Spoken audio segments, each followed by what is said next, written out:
This is Elizabeth Creamer from Virginia Tech, coming from my quote broadcasting studio.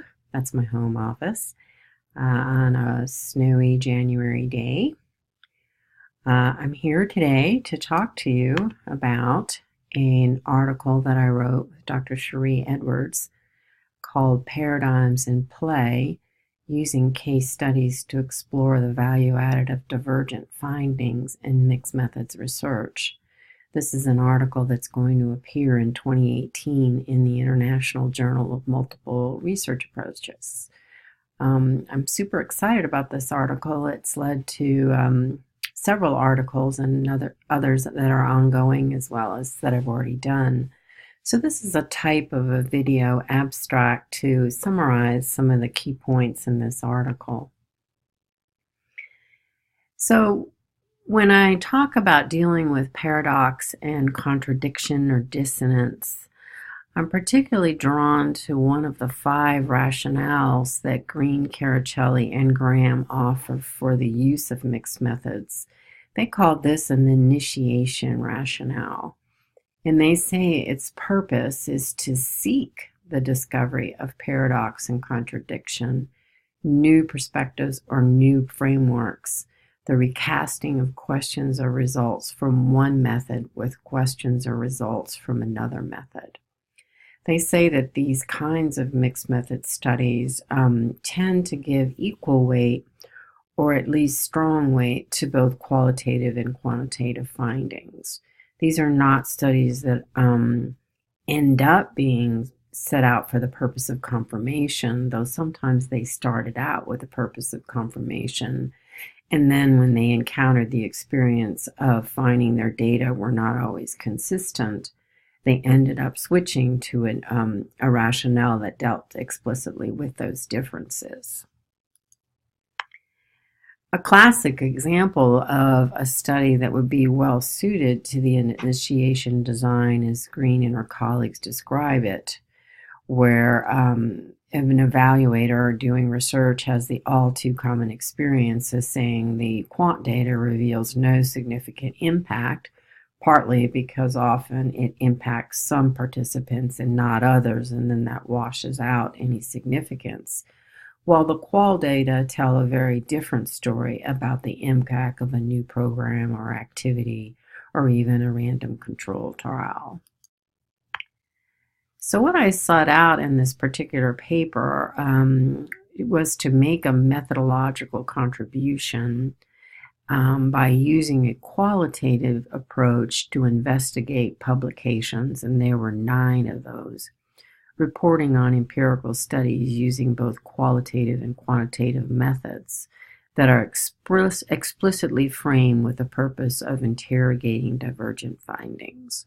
So we use case studies to illustrate different approaches to the reconciliation process. In between any conversation about dealing with divergent and dissonance in data,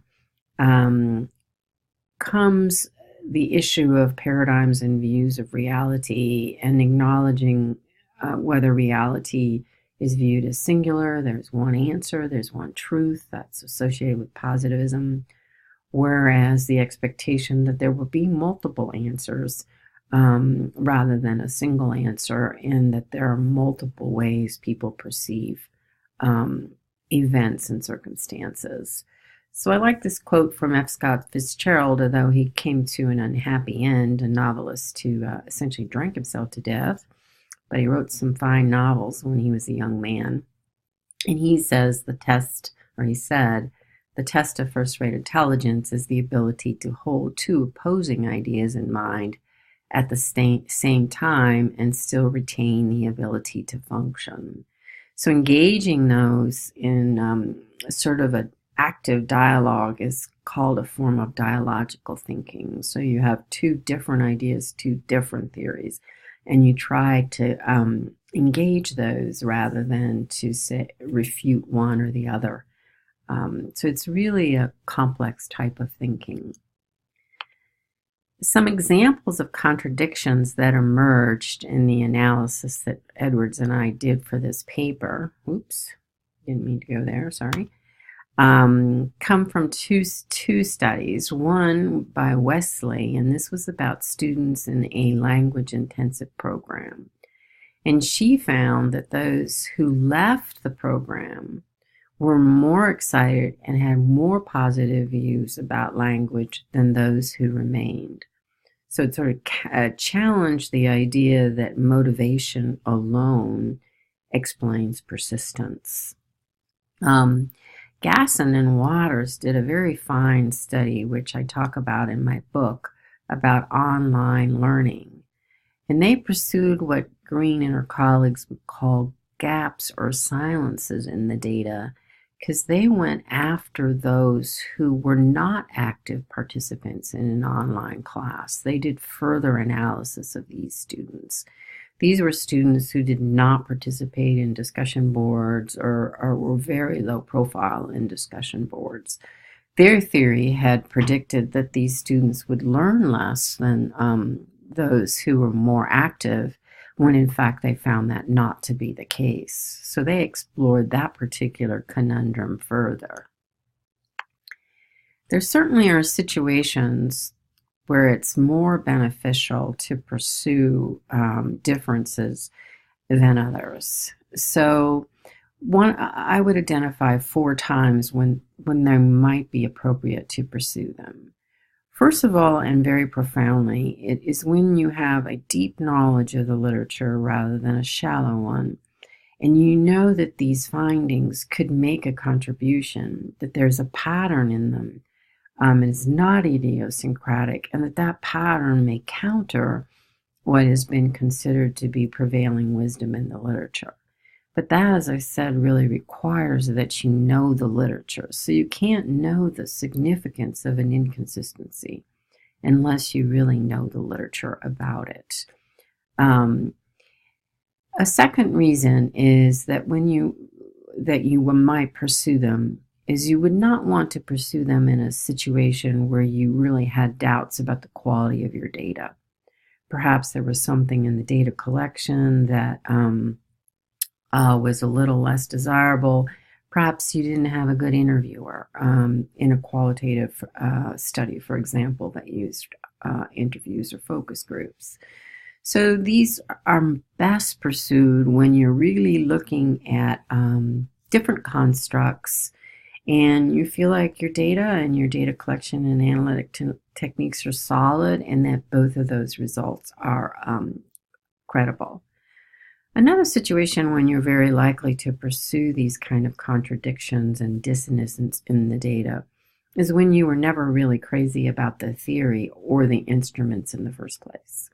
A lot of instruments that have been validated are brief and rarely capture the complexity of a phenomena. So you may have had a suspicion all along about either the theory or the instrument that led these counterintuitive findings to be very appealing to you. And finally, I'd say that a person whose paradigm or whose way of thinking, whose mental gymnastics is never satisfied with a simple answer or with one answer, is always more interested in the nuance than sort of the gross patterns that you might see in data. I mentioned that it's probably not worth pursuing a contradiction when it's really a single outlier, no matter how persuasive those might be. You're really looking for fairly substantial body or trends in your literature, in your findings that suggest that there could be something different going on, not just for one person, but for a group of people. And you feel like your data are fairly strong. It's not worth pursuing if you have serious doubts about the quality of your data, that one of them or both of them may not seem very strong. As I said, you may be disillusioned with the instrument in the first place. So you've got to juggle these things when you decide if it's worth what is usually an unexpected detour. So usually these are unexpected. Is it worth a detour of time and resources Certainly, if it has the potential to make theory, to contribute to theory, then those detours can really make a contribution. I mentioned briefly that this is qualitative in the sense that I have a purposeful sample of mixed method articles explicitly framed with the purpose of pursuing contradiction. There's lots of articles that mention contradiction, but these are sort of extended reflections and analysis of what the significance of those differences are. If I jump to conclusions from the study and then sort of go one by one and try to summarize them in this video abstract, I came to the unexpected conclusion. I did not set out to test this relationship, that philosophical paradigm probably plays a role in how you choose, or how the researcher chooses to pursue differences that appear between qualitative and quantitative data. I forgot that I had written an article in 2004 that pursued just exactly this point, so it's been something that has interested me for a while. Secondly, I mentioned that they reveal the potential of research framed with this purpose to advance theoretical understanding or to challenge prevailing views and practices. So 5 of the 9 articles went to these extent, and these were ones that collected additional data, did additional analysis. They didn't just stop with saying there was inconsistencies between the qualitative and quantitative data on 9 of 12 constructs, for example. You see those sentences often. These are people who went the next step. And reflecting philosophical paradigm and resisting conventional views about reconciliation, it's important to acknowledge that some studies, the examples that I found, were both from the feminist transformative paradigm that were framed initially with the desire not to erase differences between groups, individuals, or communities. So they set out with the premise there are going to be differences, and let's understand what drives those differences. So there did seem to be a link between how far people were willing to go to pursue their data with paradigm. And this is only really observational analysis, in the sense there's a few examples that sort of illustrate what the differences could mean.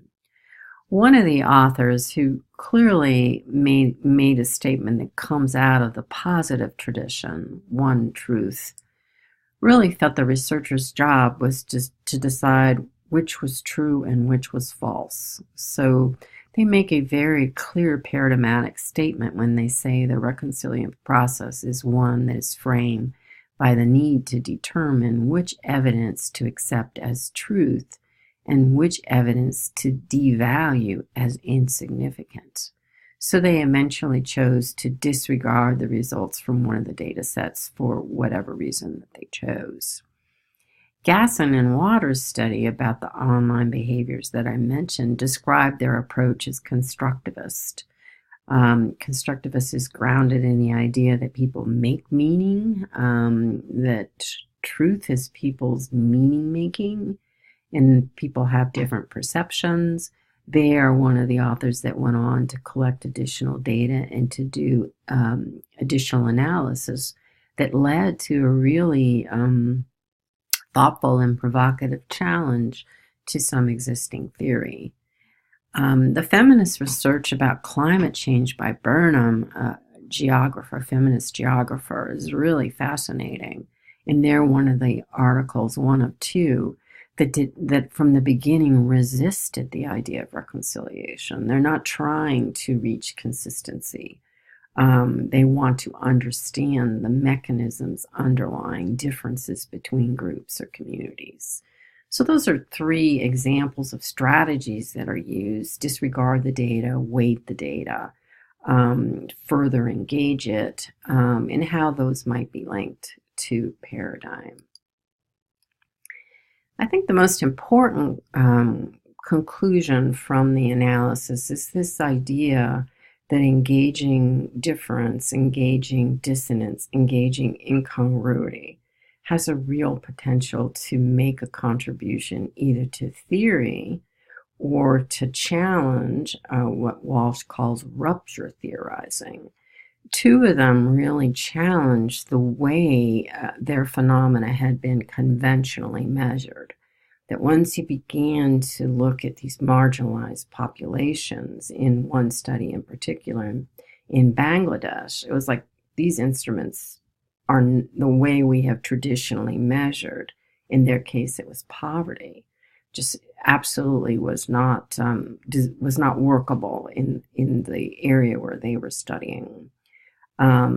So both ended up complicating existing theory or measures. And this, I think, is really the most important takeaway of this paper, that there is real potential for theory building when you have differences between qualitative and quantitative data that are methodologically strong in how they're grounded. So Freshwater always brings a fresh perspective on things, and she brings a sort of postmodern view to the idea of reconciliation and suggests that the idea of reconciling two divergent types of data really reflects a drive for certainty that is modernist, rather than postmodernist. So she questions that and suggests that postmodernists are really much more comfortable with differences and uncertainty.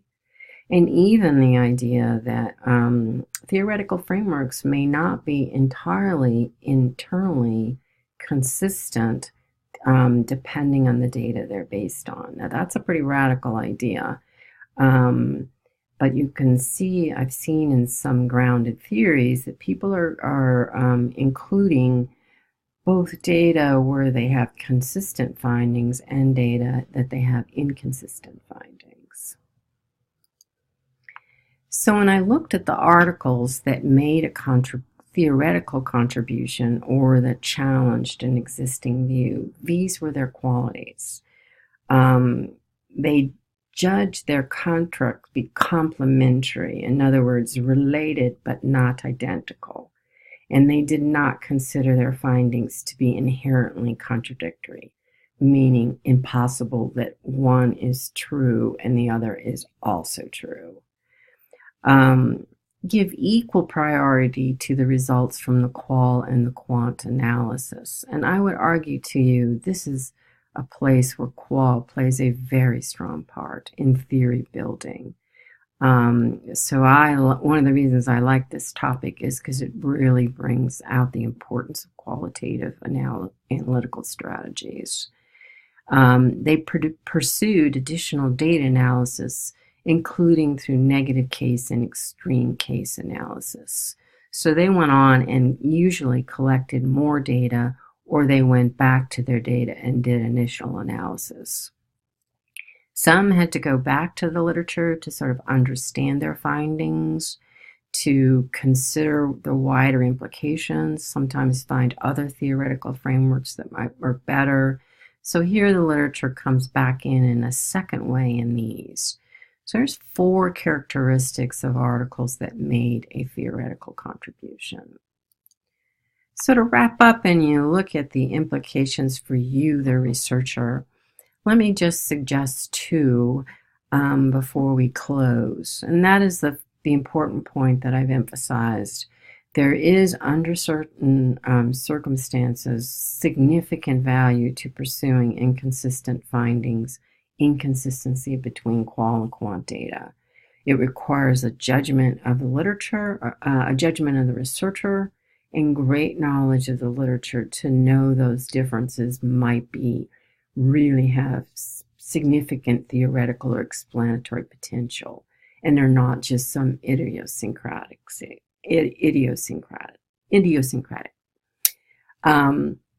A sort of exciting idea used by one of the examples that were reviewed in this article is the idea that you can do a type of member checking by going back to the participants after the inconsistencies or contradictions seem to emerge and asking them to explain them. Sometimes it comes down to just a simple differences in use of language, that some people may be using a term or an expression in a certain way, and other people are using it in another. But this is a very interesting way and creative way to pursue those differences. Let me suggest a few additional resources of this, just a starting list, that are related to the kinds of things I've talked about today. The paradigm issue is in a YouTube that I've prepared that's an overview to the 3rd chapter of my book, An Introduction to Fully Integrated Mixed Methods Research. This arch comes from the cover of my book. That'll help you recognize it. So the paradigm issue, if you're interested in pursuing that further, that would be a good resource. The idea that there are 5 sort of traditional purposes for using mixed methods, and that this initiation rationale, the idea of explicitly pursuing inconsistent data, you could learn more about that in this 2nd chapter overview about purposes chapter from my book. And also I did a webinar about purposes, and that is available online through this link. And that goes over all 5 purposes with probably a lot less attention to the initiation design, which really I think has received too little attention in terms of its potential for mixed methods research. So I hope you found this helpful in this little summary of an article that should be published in 2018.